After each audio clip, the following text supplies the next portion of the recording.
Hello and welcome to fall semester 2023. My name is Professor Margaret Hankinson, and I am a professor of political science at UWM at Waukesha, and I'll be your instructor this semester for sex, power, and public policy. I'm super excited to get started this semester. I love teaching this course, and I hope you're as excited to take this course as I am to teach it. As you know, this is an asynchronous online class. There's no set meeting times for this class. However, you do have due dates that are due every week, okay? I know it's sometimes difficult to take an online class. It might feel lonely at times. You might feel like you're just going to end up teaching yourself, but that is not the case in this class. You're going to be watching video lectures. You're going to have a lot of discussions with your classmates. And I think that you'll find both the content of this course as well as the way that it's structured to be very enriching. So the idea of this video is to just give you an idea of what we're going to be learning about this semester. So this class is cross-listed. Some of you are taking this class as a gender studies class. So if you're a GSW, you're taking it as a gender studies class, but it's also cross-listed as a political science class. So some of you are taking this class as a political science class. So, but regardless of how you signed up for the class, you're going to be learning both about gender studies and political science. So on the one hand, you're going to be learning about key concepts that are essential to gender studies. You'll be learning about feminism, one of our first discussions about what is feminism, how it's changed over time in the United States. We're going to be looking at and examining the definitions and relationships between gender, sex, sexual orientation, gender identity. And we're also going to explore the way that gender roles and assumptions have changed over time and the impact that race, ethnicity, sexual orientation, class, gender identity, age, and body ability the impact that these have on our understanding of gender and gender discrimination, okay? And so a lot of this class is, focused on some of those essential concepts that you would learn about in any gender studies class. This class is also a class in political science. And as the title of this course indicates, that this semester we're going to be paying special attention to public policy as it relates to gender, okay?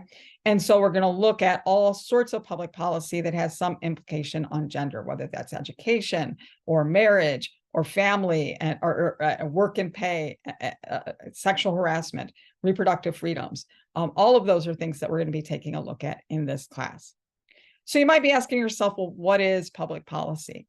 Well, we'll be digging into that more during the course of this semester, but public policy is really just the actions or the lack of actions, but mostly the actions that a government takes, whether it's the federal government, state government, can even be a local government. It's the actions that a government takes to address a perceived problem. And so here's a good example of public policy as it relates to gender. In 2022, the Supreme Court ruled that abortion is no longer a constitutional right. And in their decision, we're going to be learning about the Dobbs decision this semester. That's the case. But in that court, the Supreme Court decision, some of the justices indicated that other kinds of rights that have to do with bodily autonomy and bodily and privacy, that those may not be constitutionally protected either. And that worried a lot of people. I mean, not only were people worried about the fact that abortion is no longer a constitutional right, but they wondered whether this would extend to issues like of same-sex marriage, where you have a constitutional right to marry who you want to marry, and also you have a constitutional right to have sex with who you want to have sex with, as long as it's a consenting adult relationship. So in 2022, Congress passed, and the President Biden signed into law the Respective Marriage Act. There was a perceived problem: is marriage still constitutionally protected? So Congress took action and passed the Respect for Marriage Act. This is a really good example of public policy. It addresses a problem, and then it's basically a federal law that forces the federal government to recognize legally performed same-sex marriages, and it ensures all couples the full benefits of marriage, regardless of the couple's sex, race, ethnicity, or national origin or sexual orientation. Okay. It was passed by Congress after, so this is a really good, example of public policy because this policy was addressing a perceived problem. So we're going to be looking at all sorts of public policies throughout the course of the semester, where there's a problem and where state or local governments try to address that problem through legislation, sometimes effectively, sometimes not, and sometimes they pass legislation that actually exacerbates discrimination between genders on the basis of gender. And so this course will examine public policy that has specific implications for sex and gender, as I just said.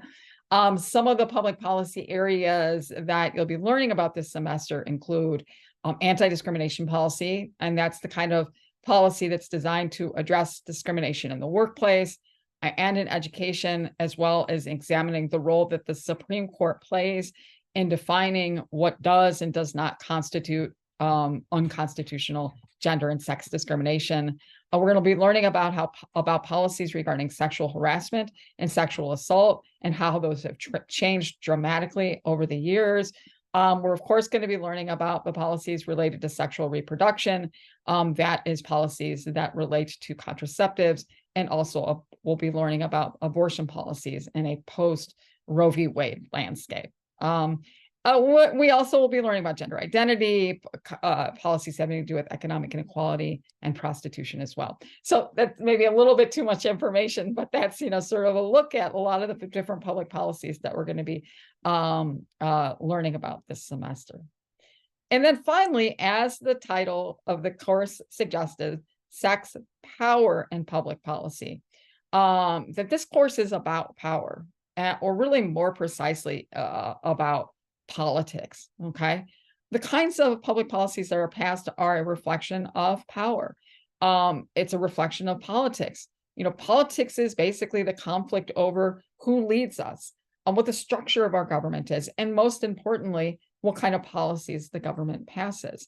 And so politics is about engaging in that struggle to get power in order to influence who leads the country and the types of public policies that are going to be enacted. And so for this course, power in politics is really important because who can vote or who cannot vote, who holds leadership positions or who doesn't hold leadership positions in government, who gets elected to office, and who has the power to persuade people that there is a problem that needs to be addressed. All of that plays a really huge role in whether or not a policy is enacted, a public policy is enacted, and also, whether or not even problems are identified as needing policy remedies. Okay, so sex, power, public policy. That's basically an outline of and a quick overview of some of the major sections of this course. I think you'll really enjoy some of the assignments that you will be engaging in throughout the course of the semester. We have, these are maybe not as enjoyable, but we have weekly reading quizzes. We have weekly lecture quizzes. So you'll watch my lectures and then take a quiz. And you're also going to be engaging in some really interesting class discussions, online discussions. We're going to be debating, as I said, what it means to be a feminist. We're going to be debating whether the Equal Rights Amendment should have been ratified. We're going to be listening to a really interesting podcast about sex, feminism, and abortion from a conservative perspective. So we can kind of look at it from a liberal perspective, but also from a conservative perspective as well. You'll have an opportunity to watch a really cool documentary about Native American women and the way that and the playing of lacrosse in high school and some of the discrimination that they've faced. And then you are also going to be writing 2 public policy papers through this semester, where you actually get to pick a problem that you think isn't properly addressed in the United States. And then you look at the existing policy that's designed to either address or not address that problem. And then you make some suggestions on how we could create new public policy to more effectively address this policy issue that deals with sex and gender. So that's what you've gotten yourself into this semester. Like I said, I'm really excited to be teaching this class. I've taught this class for a while, and students really come away with a much deeper understanding of public policy in the United States as it relates to sex and gender. So that's it for me. Thanks a lot for paying attention, and I really look forward to getting started this semester. Talk to you again soon.